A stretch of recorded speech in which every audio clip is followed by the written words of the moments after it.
दिल्ली विधानसभा में दिल्ली के सीएम अरविंद केजरीवाल क्या कुछ कह रहे हैं, सुनिए जरा।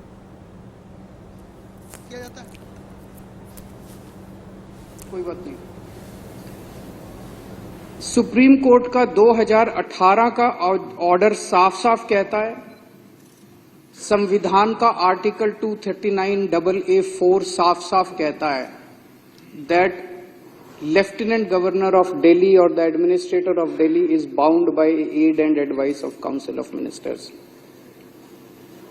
दिल्ली के लेफ्टिनेंट गवर्नर जो हैं वो केवल ठप्पा लगाएंगे 3 सब्जेक्ट्स छोड़ के, बाकी सारी चीजों पे उनको बस ठप्पा लगाना है। वो अपनी ऑब्जर्वेशन भी नहीं दे सकते, ऑब्जेक्शन भी नहीं दे सकते, वो फाइल पे कुछ नहीं लिख सकते। उनको फाइल पे लिखने का अधिकार नहीं है। अगर वो फाइल पे कुछ लिखते हैं तो वो संविधान के खिलाफ है। अगर वो फाइल पे लिखते हैं तो वो इस मंदिर का, ये जनतंत्र का जो मंदिर है, इसका अपमान है, इस पूरे हाउस का अपमान है। कुछ कहना है तो ये हाउस कहेगा। ये हाउस किस लिए बैठा है? ये जितने लोग हैं, चाहे ये बीजेपी के हैं, कांग्रेस के हैं, आम आदमी पार्टी, इनको जनता ने चुन के भेजा, फिर ये किस लिए चुने गए हैं? अगर एलजी नहीं दिल्ली चलानी थी तो? अगर केंद्र सरकार के पास बजट भेजा गया, केंद्र सरकार को उसमें आपत्ति करने का कोई अधिकार नहीं है। ये provision he unconstitutional, it is against the basic structure of democracy and basic structure of the constitution of India कि किसी राज्य का बजट केंद्र सरकार को भेजा जा रहा है, पर चला आ रहा है कई सालों से। जिस दिन इसको सुप्रीम कोर्ट के अंदर चैलेंज किया गया, ये 2 मिनट ये प्रोविजन नहीं टिकने वाला कि केंद्र सरकार को दिल्ली सरकार का बजट भेजा जा रहा है। पर एक परंपरा चली आ रही थी, कई सालों से चली आ रही थी, हम भी उस परंपरा को फॉलो कर रहे थे। आज तक दिल्ली के इतिहास में कभी केंद्र सरकार ने कोई ऑब्जेक्शन या ऑब्जर्वेशन नहीं किया। पहली बार ये परंपरा जो है इसको तोड़ा गया। उन्होंने ऑब्जेक्शन लगा के भेजे, ऑब्जर्वेशंस लगा के भेजे, वही अपने आप में असंवैधानिक था। लेकिन हमें लड़ना नहीं है, हम लड़ना नहीं चाहते, हम यहां लड़ने नहीं आए, हम काम करने आए हैं। 17 तारीख को उन्होंने भेजा, चीफ सेक्रेटरी के पास भेजा, प्रिंसिपल सेक्रेटरी फाइनेंस के पास भेजा, 3 दिन वो लेके बैठे रहे। अब सारा देश जानता है कि इन अधिकारियों के गर्दन जो है वो केंद्र सरकार और एलजी के अंडर में, रोज जिसको मर्जी सस्पेंड कर देते हैं। सारे डरे बैठे हैं, सारे डरे बैठे हैं अधिकारी, वो बेचारे क्या करें। तो ऊपर से आदेश आया एमएचए से कि भाई 3 दिन तक लेके बैठे रहो। सोमवार को 20 तारीख को 21 को बजट प्रेजेंट होना था, 20 तारीख को दिन में 2 बजे मंत्री को बताया जाता है जी एमएचए से कुछ ऑब्जेक्शंस आए हैं। तो इन अधिकारियों के खिलाफ तो कार्रवाई होनी चाहिए। बिल्कुल फाइल जो है उसके संबंध में उसके बाद बार बार फोन कर रहा है मंत्री। फाइल उसके पास शाम को 6 बजे पुटअप की गई। उसके बाद अफरा तफरी के अंदर मंत्री ने नोट बनाया, जो भी ऑब्जर्वेशन थे। हमारे पास एक ऑप्शन था, हम लड़ लेते, कोर्ट चले जाते कि तुमने ऑब्जर्वेशन कैसे लिखे, हम तुम्हारा, पर मैंने मंत्री को कहा नहीं, हमें लड़ना नहीं है। उन्होंने जो ऑब्जर्वेशन लिखे हैं, 4 ऑब्जर्वेशन थे, चारों का हमने जवाब लिखा। कोई चेंज नहीं किया बजट में, सेम बजट।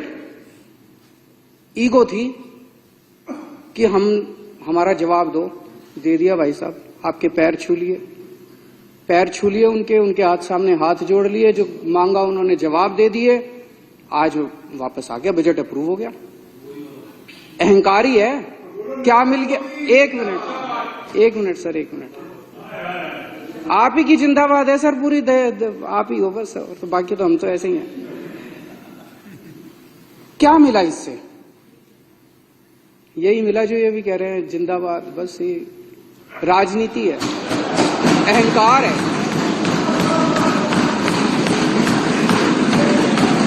खुश हो गए भाई, केजरीवाल को झुका दिया। हाँ जी, हम तो हमेशा ही झुके हुए हैं। जनतंत्र में झुकना ही एक, जनता के सामने भी झुकना चाहिए, सबके सामने झुकना चाहिए। अहंकार सेटिस्फाई करने के अलावा कुछ हुआ? कुछ भी नहीं हुआ। कोई, कल ये मैं देख रहा था, टीवी चैनलों में चल रहा था कि इन्होंने इंफ्रास्ट्रक्चर से ज्यादा एडवर्टाइजिंग का बजट कर दिया, हमने इनको ठीक करने को बोला है। यही चल रहा था ना टीवी चैनलों में कि जी एडवर्टाइजिंग का बजट इन्होंने इंफ्रास्ट्रक्चर से ज्यादा कर दिया, हमने इनको ठीक करने को बोला है। उसमें बजट के अंदर 20,000 करोड़ तो इंफ्रास्ट्रक्चर पे है, 500 करोड़ एडवर्टाइजिंग पे है। अब ये 520,000 से ज्यादा होता है, ये तो हमने नहीं सुना था। इन्होंने ऊपर से लेके नीचे तक अनपढ़ों की जमात बिठा रखी है। इसी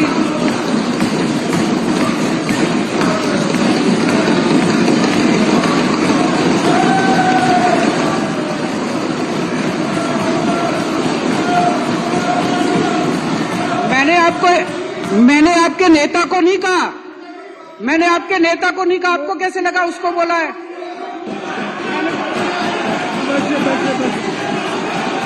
ठीक है, अच्छा लगा। मैंने तो नाम ही नहीं लिया, मैंने तो नाम ही नहीं लिया, मैंने किसी का नाम नहीं लिया, मैंने किसी का नाम नहीं लिया, मैंने किसी का नाम नहीं लिया।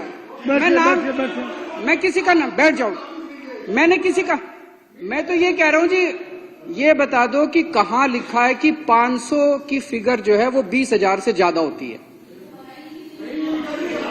ये तो कहीं नहीं लिखा। तो मैं कह रहा हूं भाई, जो पूरी की पूरी अनपढ़ों की जमात बिठा रखी है, पढ़े लिखे लोगों को बिठाओ वहां पे, ताकि वो कम से कम बजट पढ़ने की क्षमता तो रखते हो। पता नहीं किसको दे दिया आपने बजट। 500 करोड़ रुपए पिछली साल रखा था, 500 करोड़ रुपए इस साल रखा है, सेम है, सेम टू सेम है, कोई बढ़ाया नहीं हमने, एज इट इज बजट रखा है।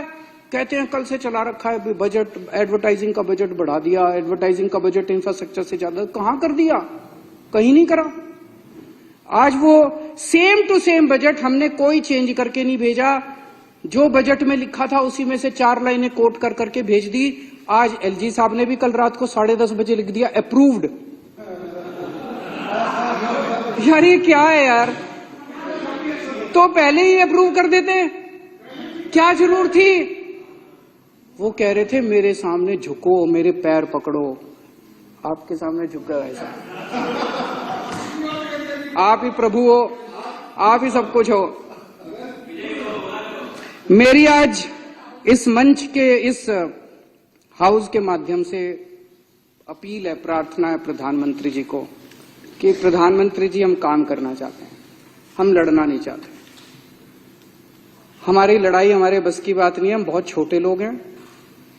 राजनीति में हम लड़ने के लिए नहीं आए, हमें राजनीति करनी नहीं आती। इस रोज रोज की लड़ाई से कुछ नहीं निकल रहा। जिस घर में लड़ाई होती है वो घर बर्बाद हो जाते हैं, जिस राज्य में लड़ाई होती है वो राज्य बर्बाद हो जाते हैं, जिस देश में लड़ाई होती है वो देश बर्बाद हो जाते हैं। लड़ाई से किसी का कहां भला हुआ है? कभी भला हुआ है? सबसे बना के रखनी चाहिए, सब मिलजुल के काम करेंगे, तरक्की होगी। दिल्ली ने इतना, कल आज मैं अखबारों में पढ़ रहा था, कल हमारे माननीय वित्त मंत्री जी ने इकोनॉमिक सर्वे प्रेजेंट किया, इतनी तरक्की की दिल्ली ने, देश का जो एवरेज है उससे कहीं ज्यादा आगे जाके तरक्की कर रही है दिल्ली। इतनी तरक्की कर रही है, इतनी तरक्की कर रही है। सोचो अगर ये रोज रोज के झगड़े नहीं होते तो 10 गुना तरक्की हो चुकी होती अभी तक जितनी तरक्की। हमारा डोर स्टेप डिलीवरी राशन करना चाहते थे हम, वो रोक दिया। किसका फायदा हुआ?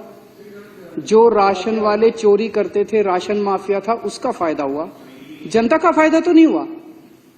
क्या फायदा हुआ उसका? Door step delivery of ration करने का, रोकने का। दिल्ली के अंदर 17,000 लोगों को डेली हम योगा कराया करते थे। डेली 17,000 लोगों को दिल्ली सरकार फ्री में योगा कराती थी। प्रधानमंत्री जी ने कह के वो योगा क्लासेस बंद करा दी। किसका फायदा हुआ जी? किसी का तो फायदा नहीं हुआ। 17,000 लोगों ने अगर योगा करना बंद कर दिया, आज भी याद करते हैं, मेरे को मिलते हैं, आज भी याद करते हैं। किसका फायदा हुआ? किसी का फायदा नहीं हुआ। हम अपने टीचर्स को, दिल्ली का शिक्षा जो व्यवस्था है उसकी तारीफ पूरे देश के अंदर हो रही है, पूरी दुनिया के अंदर हो रही है। उसका एक बहुत बड़ा कारण है, हमारे टीचर्स और हमारे प्रिंसिपल्स ने चमत्कार करके दिखाया है। 60,000 टीचर्स, उन्होंने चमत्कार करके, उनको हम ट्रेनिंग करने के लिए विदेश भेजते हैं, फिनलैंड भेजते हैं। आपने उनकी फिनलैंड की ट्रेनिंग रोक दी। किसका फायदा हुआ? किसी का फायदा नहीं हुआ। गरीबों के बच्चे अच्छे पढ़ना चालू हुए थे, बड़े इतने 75 साल के बाद गरीबों के बच्चों को अच्छी शिक्षा मिलनी चालू हुई थी। क्या फायदा हुआ? टीचर्स की ट्रेनिंग रोकने से किसका फायदा हो रहा है? क्यों लड़ रहे हो हमारे साथ यार? पिछले साल कई महीनों तक मोहल्ला क्लिनिक में टेस्ट की पेमेंट बंद करा दी, रेंट की पेमेंट बंद करा दी, बिजली के बिलों की पेमेंट बंद करा दी, दवाइयों की पेमेंट बंद करा दी। मोहल्ला क्लिनिक में, अस्पतालों में कितने मरीज सफर किए, कितने मरीज सफर किए। किसका फायदा हुआ? किसी का फायदा नहीं हुआ। फरिश्ते स्कीम थी, किसी का एक्सीडेंट हो जाए तो उसको हम फ्री में इलाज कराया करते थे। 13,000 से ज्यादा जान बचा चुके हैं उस स्कीम के अंदर हम लोग।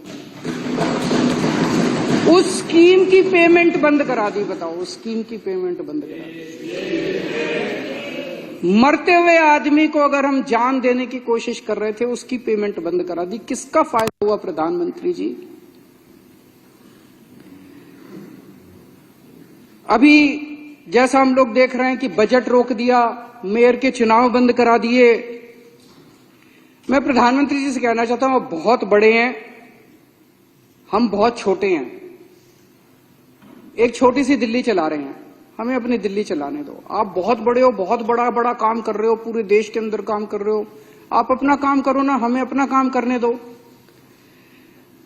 उनको तकलीफ ही है कि दिल्ली में बार बार आम आदमी पार्टी क्यों जीत रही है।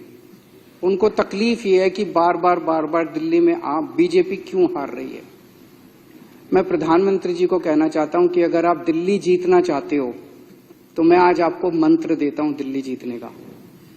दिल्ली जीतने के लिए आपको दिल्ली के लोगों का दिल जीतना पड़ेगा।